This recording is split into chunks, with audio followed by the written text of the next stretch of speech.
And the second reading tonight will be from Matthew chapter 23. We'll take it from verse 1 through verse 36. Then Jesus said to the crowds and to his disciples, "The teachers of the law and the Pharisees sit in Moses' seat. So you must be careful to do everything they tell you, but do not do what they do, for they do not practice what they preach. They tie up heavy, cumbersome loads and put them on other people's shoulders, but they themselves are not willing to lift a finger to move them. Everything they do is for people to see. They make their silica trays wide and their tassels on their garments long. They love the place of honor at banquets and the most important seats in the synagogues. They love to be greeted with respect in the marketplace and to be called rabbi by others. But you are not to be called rabbi, for you have one teacher, and you are all brothers. Do not call anyone on earth Father, for you have one Father, and he is in heaven. Nor are you to be called instructors, for you have one instructor, the Messiah. The greatest among you will be your servant. For those who exalt themselves will be humbled, and those who humble themselves will be exalted. Woe to you, teachers of the law and Pharisees, you hypocrites! You shut the door of the kingdom of heaven in people's faces. You yourselves do not enter, nor will you let those enter who are trying to. Woe to you, teachers of the law and Pharisees, you hypocrites! You travel over land and sea to win a single convert, and when you have succeeded, you make them twice as much a child of hell as you are. Woe to you, blind guides! You say if anyone swears by the temple, it means nothing, but anyone who swears by gold of the temple is bound by the oath. You blind fools! Which is greater, the gold or the temple that makes the gold sacred? You also say if anyone swears by the altar, it means nothing, but anyone who swears by the gift on the altar is bound by the oath. You blind man! Which is greater, the gift or the altar that makes the gift sacred? Therefore, anyone who swears by the altar swears by it and everything on it.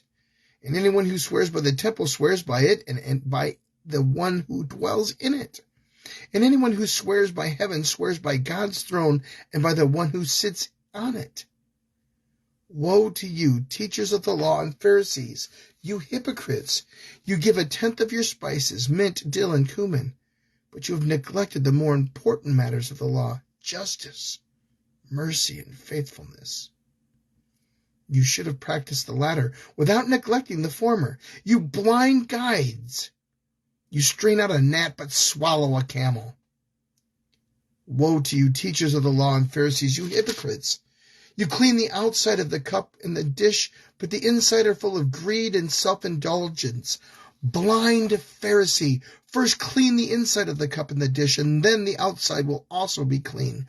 Woe to you, teachers of the law and Pharisees, you hypocrites! You are like whitewashed tombs, which look beautiful on the outside, but on the inside are full of the bones of the dead and everything unclean. In the same way, on the outside you appear to people as righteous, but on the inside you are full of hypocrisy and wickedness.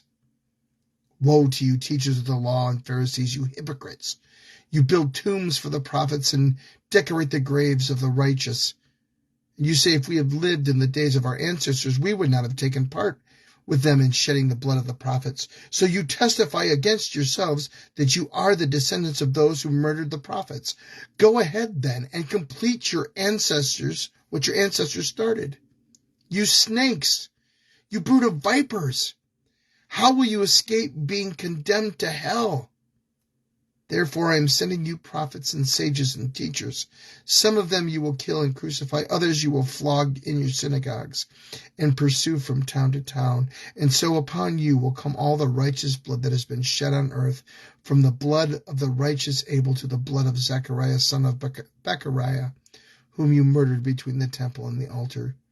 Truly I tell you, all this will come on this generation. Matthew chapter 26, verse 1 through 36. The word of God for the people of God. Thanks be